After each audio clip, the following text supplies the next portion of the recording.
Hi everybody, Dr. Sharrie here, and I am here today to talk to you about miso.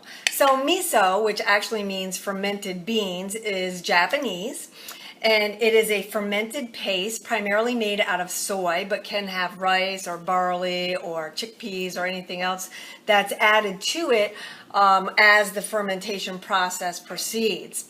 So I had first learned about miso when I was studying for my doctorate, and I was massively studying about cancer. And the reason that it came up is because of the radiation poisoning.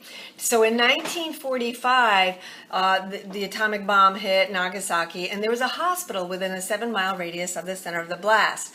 So this guy, Dr. Akazuki, and his people that worked with him, they all drank miso soup every day, whereas the patients at the hospital did not. So the people that were drinking the miso soup were not affected by radiation poisoning like the people that weren't drinking the miso soup. So Dr. Akazuki said that it was because of the miso. So 17 years later, a study was done at the University of Hiroshima, and it actually confirmed Dr. Akazuki's theory. And what happens is it collects the free radicals, the miso, when you drink it, collects the free radicals from the radiation poisoning and eliminates it from the body through your urine. So of course, as my kids grew up, every time they had an x-ray, whether it was a dental x-ray or whatever, they would always have miso. So there's several different kinds of miso. I have two with me right now. One of them is a sweet, mellow miso. Now the sweeter miso and the lighter in the color, see it looks a little bit like a peanut butter. This one is not fermented as long, and it also doesn't have as high a medicinal quality as the darker one. So it still works, it's just not as high medicinally. Now the darker one, which is like a really robust brown and a really amazing flavor, much stronger, the darker one, much stronger medicinally as well.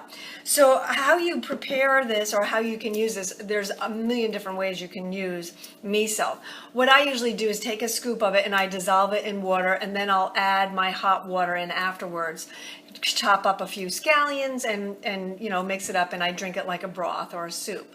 You can also mix it in with nut butters. That was my kids' absolute favorite.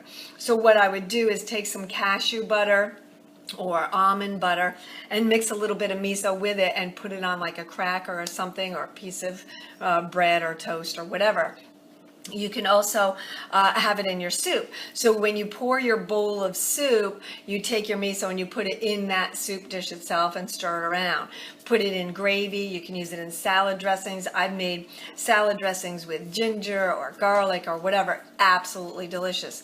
Use it as a veggie dip. If you eat corn on the cob and you've roasted it on the grill, instead of using butter, you can put a little bit of miso and spread that on your corn on the cob. Absolutely amazing. So the big key here when you're using it and you're preparing it is that you don't want to boil it. So you want, because the boiling will destroy the medicinal value. Still tastes great. Doggy alert. So it'll still taste great, but it's not as high a medicinal quality as what you're really looking for. So again, this is miso, fermented beans. This is the light one, not as strong.